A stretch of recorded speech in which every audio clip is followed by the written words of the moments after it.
Okay, Assalamualaikum warahmatullahi wabarakatuh. Untuk hari ini kita ada tajuk tentang noise exposure regulation 2019. So noise exposure actually under Factory Machinery Act sebelum dipinda ataupun di expel digantikan oleh noise exposure regulation under Occupational Safety and Health 2019. Tengok ni. So sebelum tu noise exposure ni under Factories and Machinery Act 1989, tetapi telah dipinda, telah digantikan, bukan dipinda, digantikan oleh Noise Exposure Regulation 2019 under the OSHA Act 1994.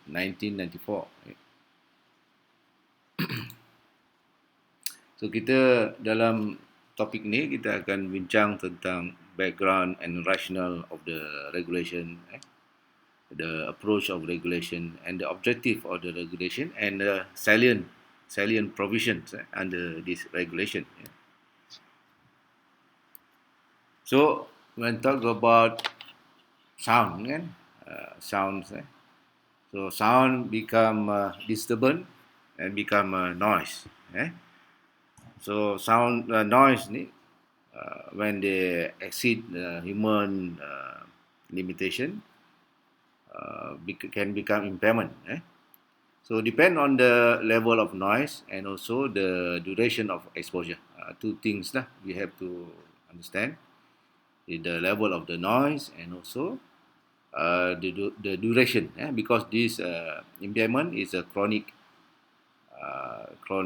impairment.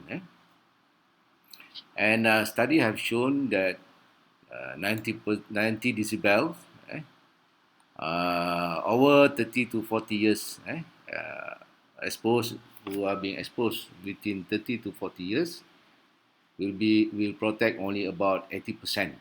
So if there is a 100% working population, but if they be exposed at 90 decibels over 30 to 40 years, 80% will suffer.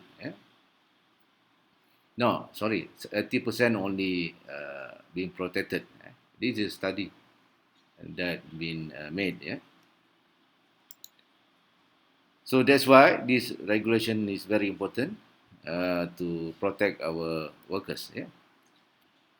So there is a local study being conducted between 1983 to 1990 with these 302 factories, and the numbers of being studied is about 45,974 workers. So they found that 50% at the risk of impairment, and 22% already had impairment. And they found also 70% exposed to levels more than 90 decibel. So this is study of the median age is about 28 years old of workers. So 22% had impairment because of the level that being exposed. 70% of them more than 90 decibels. So when talk about the noise, the industry that the workers having a risk is a lot of industry, but they found that textile mills, factory yang terlibat dalam kain, buat nylon dan sebagainya, 59.2% at the risk. And steel mills, tukangan besi, factory besi, 54.9%. Chemical industry, 52.9%. Involve manufacturing beverage. Beverage is meant that they produce Coke, involve bottle, 52.1%, mineral products, manufacturing about 51.8%, food manufacturing 49.4%, metal product, produce metal 48.9%, and also palm oil mill, palm oil ni yang kelapa sawit, kilang kelapa sawit, the risk is 48.9%.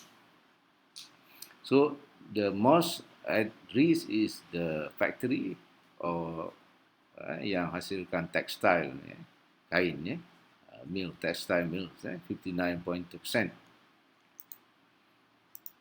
So when talk about the noise, so this noise has been measured by decibels. You can see that falling leaves, they have 20 decibels. When you sleeping at the bedroom, almost 40 to 50 decibels. So when you inside the car, you already hear the noise. The stereo music 100 decibels. So when come into industrial noise, you getting the intensity quite high, 110. And drilling, and when you involve in drilling, is almost 120 decibel. And when jet plane, you will hear the sound of jet plane, almost 150 decibel. That's why jet cannot fly near to the ground. They cannot have a full throttle blast near to the ground, because the noise is already 150 decibels. So this is talking about the pressure. When talk about noise, is actually the sound pressure. This is the showing that the noise level at each jobs. For example, jet aircraft 50 meter away, you already having a sound pressure at 140 decibels. So this is the threshold of pain. You feel pain at 130 decibels. You feel discomfort at 120. And when you heard the noise of chainsaw at 1 meter distance, is already 110 decibels. Disco 1 meter from speaker is 100 decibels. So this is when talk about the pressure of the sound. So what is the rationale about the regulation? Actually, the regulation, the rationale is to having this regulation is to protect and preserve the hearing of workers who's being exposed to excessive noise level in factories. So that's why they're having this regulation to protect, to preserve the hearing of the workers.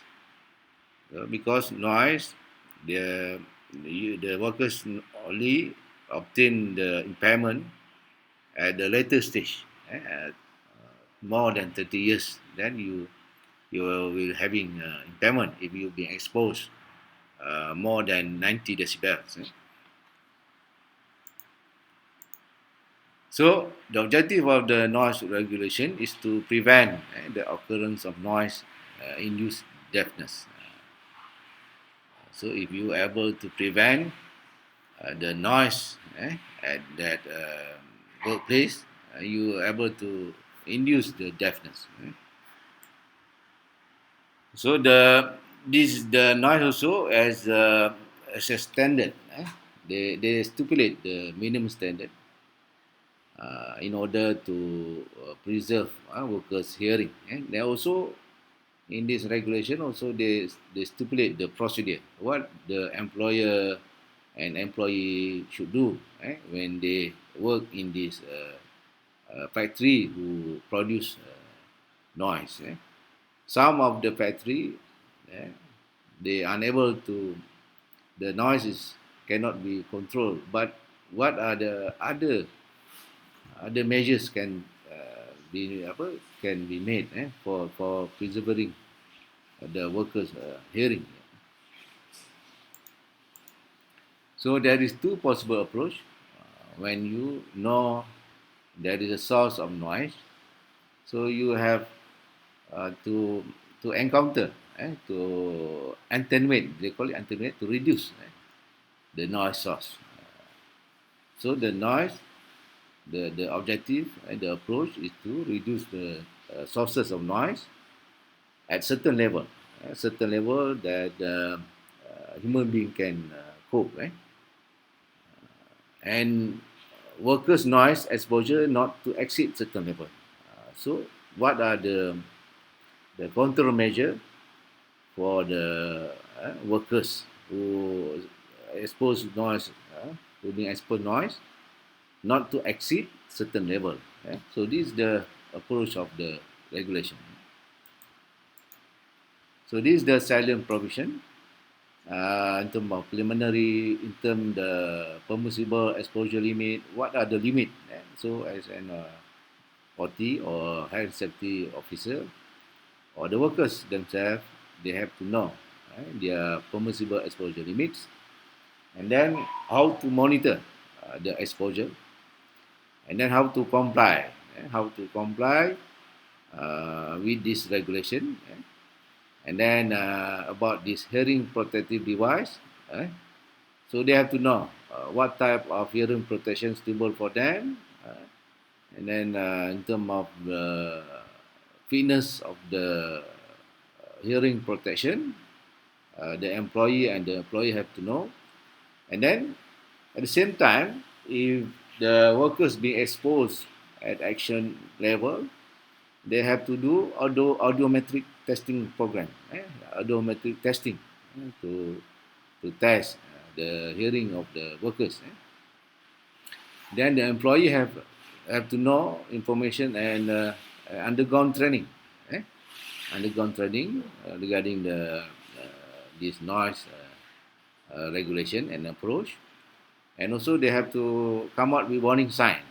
This warning sign very important for the workers to take care, or to manage, or to use PPE while working.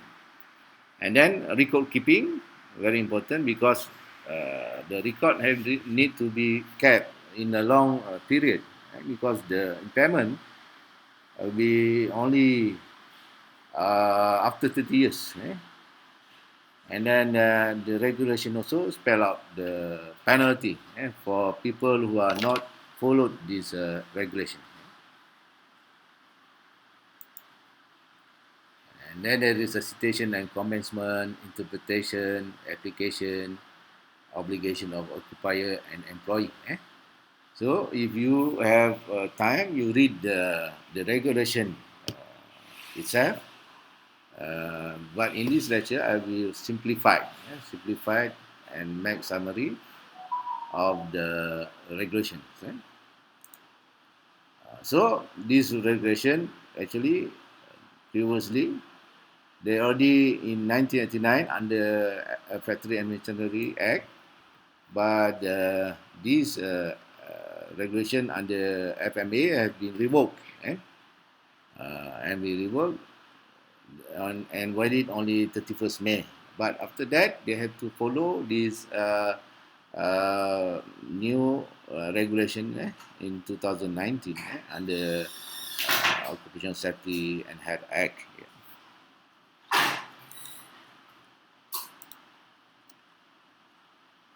So what are the this act been applied for? So this act applied for the employees who been working at all factories that been exposed to excessive noise.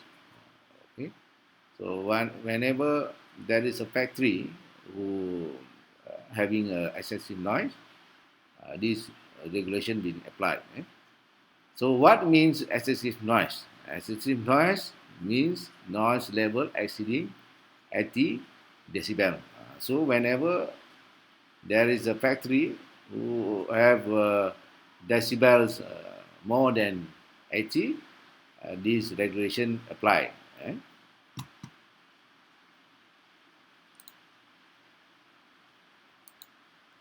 So in this regulation, they spell out,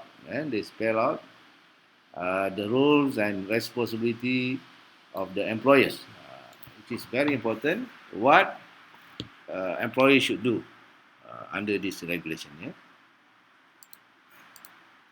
So the first under this regulation, Regulation 3, the employer shall identify whether his employee may be exposed to excessive noise in the place of work.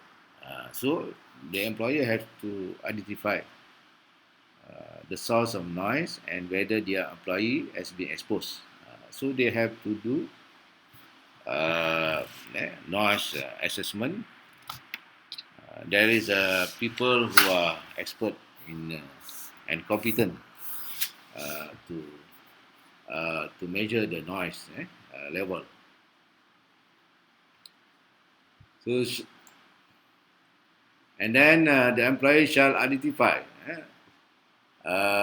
or re-identify whether his employees may be exposed to excessive noise. If there is a change, if there is change in machinery, equipment, process work, control measures, or operation at the workplace, the place of work. Okay, for example, they already measured. At the beginning, they measured, they identify. However, if there is a change in the machine, equipment, process, they have to re-identify again whether their employee exposed to excessive noise. This must be done when they change the machinery equipment not more than 1 year. Not more than 1 year after the date of the previous identification. So when they change their equipment, their process, not more than 1 year, they have to do re-identification. They have to identify whether their employee being exposed or not. Or Director General or DOSH, Director General of DOSH want them to do. So if Director General of DOSH want them to do, they have to do immediately. So under this regulation, Regulation 4, when they have identified, they have to appoint a noise risk assessor to carry out noise risk assessment by competent person. So when they identify that yes, the worker has been exposed with the noise at the workplace, excessive noise, more than 80 decibels, so they have to appoint competent person, to do risk assessment. Yeah. So this competent person registered at the DOSH, so they have to do noise mapping. Noise mapping, they have to measure all the noise at different department. Then the noise risk assessor have to come up with report. And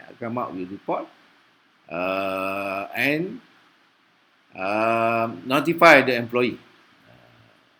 So after this, the noise risk assessor has report to the employer. Employer shall notify the employee who is exposed to excessive noise on the findings and recommendation within 14 days after receiving the report. So when the noise risk assessor has been assessed the workplace in terms of the noise exposure, then the employer need to notify the employee regarding the excessive noise, what decibel intensity of noise at their workplace, and then the findings and their recommendation within 14 days. Within 14 days after they receive the report. And then they are mandatory. They are mandatory to carry out recommendation by the noise risk assessor. Noise risk assessor, when they recommend, the employee shall carry out within 30 days after receiving report. So the within 30 days, within 40 days, they have to acknowledge, they have to inform the employee what are the findings and the recommendation.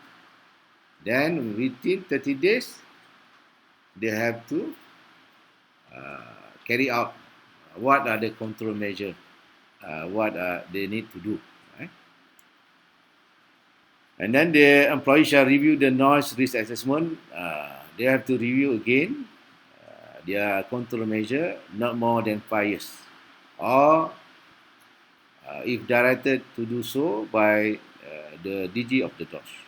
So after 5 years, whenever they have carried out the control measure, they have to review again. They have to review again the noise risk assessment. Right? This means that they have to appoint also again the noise assessor, noise risk assessor, right, to do again. These things shall not more than 5 years. 5 years, they have to do again. And under this regulation 5, based on the noise risk assessment report, employee shall provide adequate information relating to the effects of the noise exposure on the hearing of a person and the requirement to undergo an audiometric testing.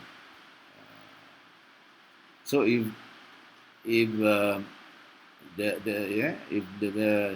usually noise risk assessment report, they come out, the report with the report, employer have to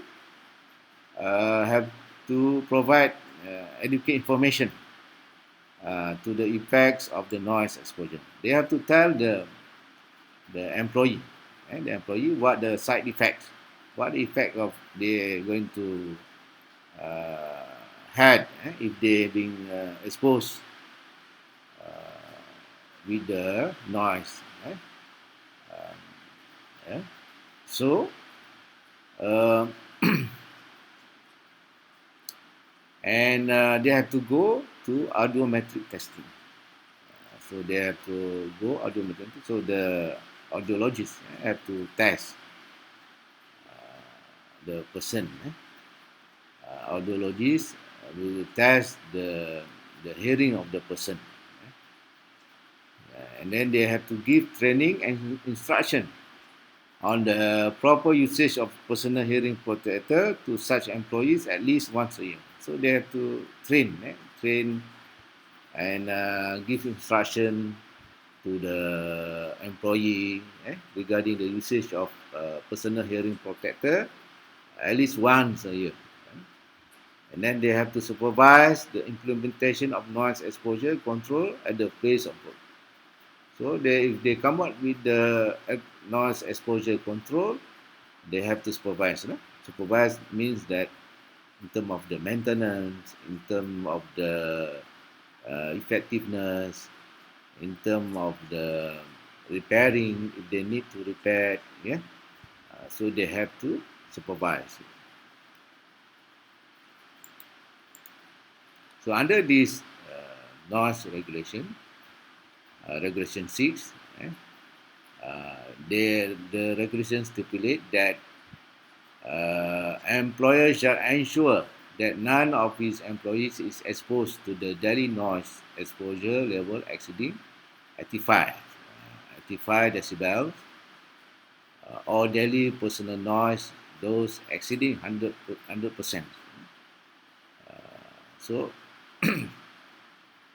at any time they cannot expose 100%, but average the noise exposure shouldn't exceed 85 decibel. This the employer have to ensure, right? So when the noise exposure more than 85, they have to come up with control measure. Control measure. So as you know, the hierarchy of control measure, they have to eliminate, substitute, or do engineering, administration, job rotation, and the last one, they have to come up with the personal hearing protector or PPE lah, personal hearing protector for the workers. So at any time, the maximum sound pressure level shouldn't exceed 115 decibel. The peak sound pressure level exceeding 140 decibel is not acceptable at all. Not acceptable at all at any workplace. 140 decibel. So based on the report, employers shall take measures to reduce the excessive noise. They have to come up with a control measure that I have told just now. Employers shall make an assessment whether it is practicable to reduce such excessive noise by way of engineering. They have to do engineering control or administrative control. Engineering, for example, they have to isolate the source, put in one room, or do barricade. And administrative control, for example, do job rotation. They have to limit the hours of the workers exposed with the noise. And then the employer shall make a report on the assessment and shall, upon request in writing from the DG, give a copy of the report within 30 days. So the DG can ask also what the report on the assessment, what are the control measures that been done. So, and then employer to ensure the engineering control is maintained in an efficient state and good working order. They have to make them, they have to ensure the engineering control in their workplace is maintained in an efficient state and a good working order. So they have to ensure the engineering control that been done in a working order. So under Regulation 7, in terms of personal hearing protector,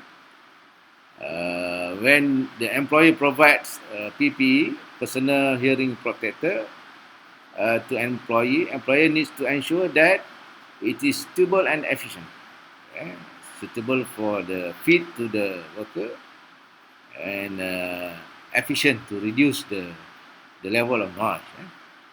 Is properly inspected, maintained, and made available at all times. Must be there when they are working. Will attenuate. Will attenuate means to reduce. Will reduce the employee personal exposure below the limit. So they have to make sure the limit of this hearing protector below 85, and is approved by the DG. So hearing protector must get approval from the DG. They undergone the test already. They may have to make sure the personal hearing protector have been tested. Okay, and under this regulation also, there must be a hearing protection zone. Hearing protection zone is means what? They under Regulation 8, So the employer shall ensure that any area at the place of work where a person is exposed to excessive noise is marked with the words hearing protection zone. Is marked with the words hearing protection zone, or in such other manner as determined by the Director General. So if there is a department or there is an area is more than 85 decibel, they must have sign and also mark hearing protection zone. So the worker, when they work, they understand they have to use the hearing protector when they work at this area. and must be terang lah, jelas, demarcated and identified by appropriate warning sign. So warning sign kena ada. An employer shall provide a personal hearing protector in any hearing protecting zone and ensure that any employee or other personnel uses the personal hearing protector. So dalam hearing protection zone mesti pakai personal hearing. When they work at the hearing protection zone, they have to use a personal hearing protector.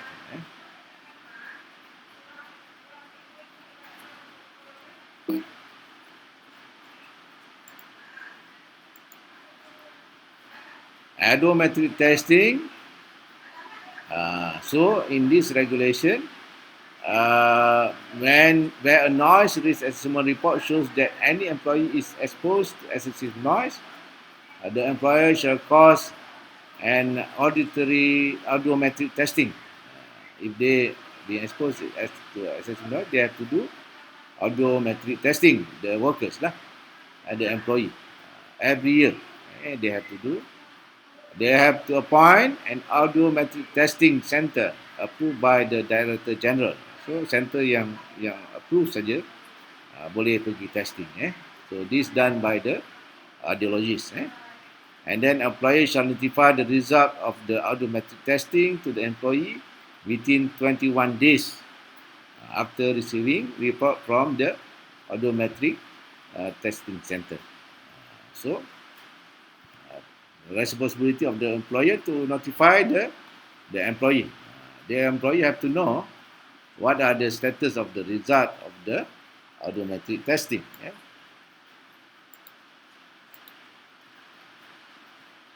Based on the report, any employee has a temporary standard threshold shift. This is done by the audiologist. They come out with this threshold shift. What are the temporary standard threshold shift?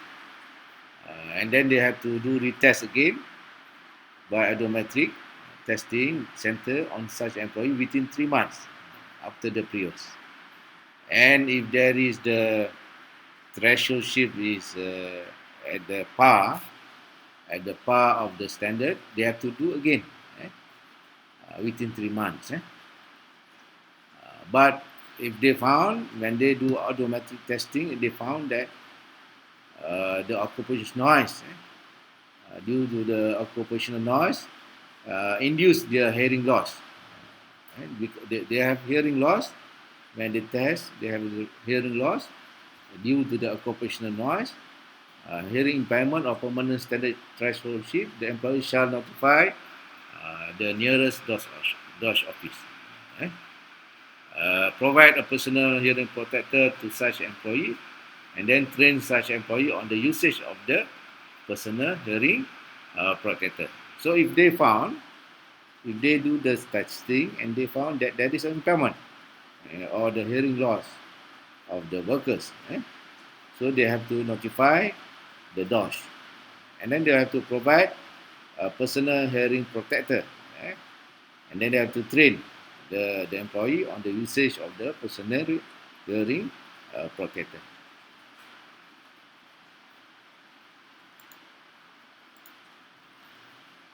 So under this regulation, regulation 10 also, the duty of employer when audiometric testing is carried out. So the duty of employer to ensure there are no costs. They cannot charge to the employee. They cannot simply charge. They say the employee have to bond the test. No, they cannot. The employer have to bear the cost. So within 3 months after the employee commencing work at any area of the place of work which is exposed to noise exceeding the limit specified. So if more than 85 decibel, within 3 months, the employer have to do audiometric testing. After the employee is being put in a quiet state of at least 14 hours without the aid of personing also, this thing they have to do testing, even though they put the workers at 14 quiet place 14 hours, and then without the aid of personal hearing protector, they also have to do audiometric testing. Eh? So this is the duty of the employer, even though even though uh, when they not work, they will be work at the quiet place 14 hours without the aid of personal hearing protector, they have to do audiometric testing. If before that they're working at more than the limit being specified.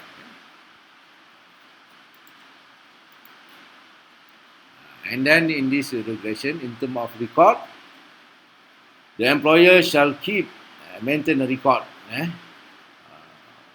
First is the noise assessment report. Noise assessment report from the noise risk assessor. They have to cap for 30 years. And then audiometric testing, as long for the employee, as long the employee is employed, and for a period of 5 years after the employee ceases, stop working at that place. So the record of audiometric testing, as long the employee being employed, and when they stop working there, they resign ke, tapi after 5 years only they can musnahkan record tu. Lepas tu 5 tahun barulah dia boleh musnahkan bila employee tu dah berhenti. Selepas berhenti 5 tahun. When an employee ceases to carry on business, the employee shall hand over all records to the new business owner. Kalau dia berhenti tak nak buat business ataupun dia dah tukar tangan kan, tukar tangan, tapi rekod tu mesti dibagi kepada orang yang baru yang ambil alih business tu. So after the expiration period of records, the employee shall give the Director General 3 months notice if they want to dispose.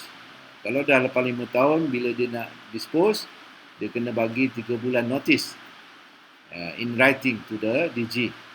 Kalau dia nak dispose record tu, contoh record noise assessment, dia selepas 30 tahun dia nak musnahkan, tapi dia kena bagi notice 3 bulan. 3 bulan pada DG. So in this regulation, they also spell out penalty. Any employer who contravenes the regulation stated above or commits an offence and shall on conviction be liable to a fine not exceeding 10,000 or to imprisonment for a term not exceeding 1 year or 2 votes. Kalau dia kena fine 10,000, kalau dia melanggar regulation ni, ataupun penjara setahun atau kedua-duanya. So dalam sini pun dia cakap dia cancel regulation yang lama ni dan digantikan dengan 2019. So training mesti dibuat also. Pada yang lama yang train guna regulation 1989, dia kena ada training balik bila 2019 ni di enforce. Okay, so this is talking about the regulation, noise regulation. Sini dan you all, saya harap faham lah tentang noise regulation ni. Dan dalam salient provision ni, you kena ingat tentang permissible exposure limit, 85 decibel, 115 decibel, maximum 140 decibel. Exposure monitoring, macam mana nak monitoring exposure, kena hire risk noise risk assessor, and noise risk assessor kena come up with report and recommendation, and the employer have to do apa ni to do the recommendation made by the noise risk assessor. Methods of compliance, very important, the engineering control, administrative control, and then PPE. These are methods of compliance. Hearing protection device, what they have to do with the hearing protection device. The audiometric testing program must be done to the worker who being exposed at permissible level. Employee information and training have to be done. Warning sign, zone of excessive noise, record keeping yang telah dibincangkan tadi, and then the penalty. So all these things you have to remember, and if you have opportunity to read the regulation, you can read the regulation in full by yourself. Yeah? Okay.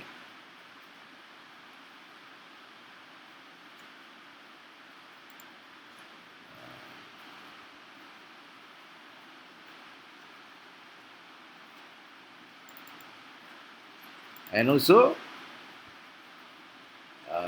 there is a guideline. There is a guideline of occupational noise. So when we read the regulation, we also have to read the guideline. The guideline. So the guideline of this regulation. So inside here, they put in detail. So what to do, how to control. This is the control procedure, and then for example like this, the eliminate kan. Last time we use this noisy when they do dia buat buat construction kan, dia buat piling. Dia buat piling dulu, dia ketuk piling ke dalam, bunyi bising. Sekarang dia guna hydraulic. So this one, they call it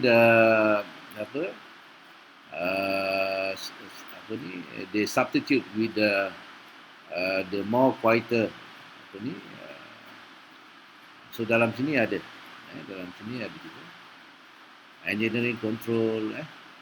So engineering control macam mana nak reduce noise.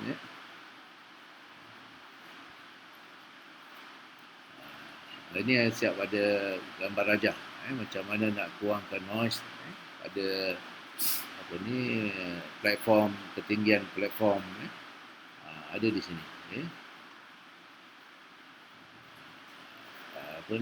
Kipas pun boleh di reduce. Kalau yang kipas yang banyak blade, kena gantikan yang kurang blade, kita gantikan yang banyak blade, kurang dia punya noise dia. Ini mesin yang menyebabkan belting kan. Belting pun boleh dikurangkan bunyi bising. Dia guna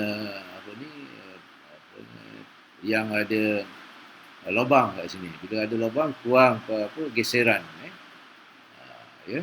Perforated steel plate.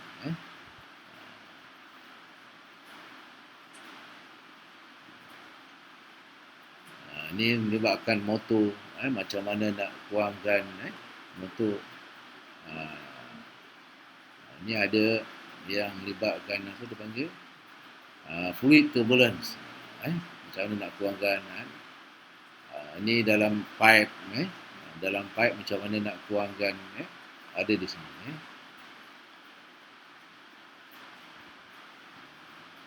Absorption silencer, macam orang menembak pistol kan. Kalau tak ada silencer kuat. Yang ini dia guna silencer. Banyak di sini ada ceritakan dapat membantulah factory bagaimana nak kurangkan bising.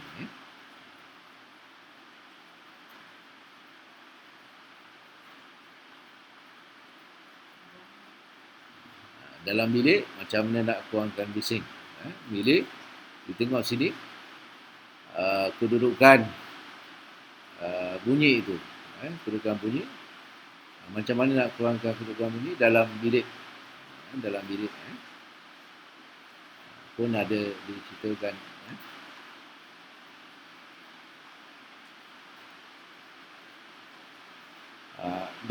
Kalau tentang surface material, surface material mana dapat absorb sound.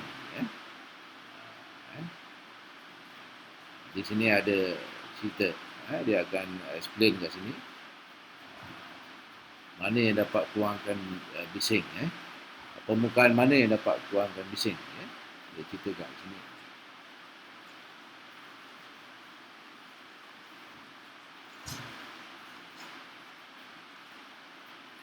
Okay. So banyaklah di noise guideline ni boleh kita tengok dan kita baca. Kalau siapa yang praktis health safety, dia boleh gunakan di sekarang. Dan saya akan tunjuk juga regulation di sini.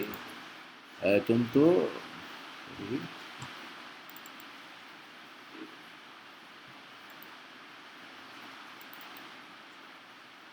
di sini ada peraturan. Peraturan di sini dikenali sebagai peraturan regulation of noise 2019. Sini ada. Kalau you nak baca in detail, you boleh rujuk lah peraturan. Kalau ada masa boleh baca lah. Tapi nota saya tu pun dah cukup. Dah cukup untuk you all. Okey. Sampai di sini saja lecture untuk noise regulation. Stay home, stay safe. Thank you very much.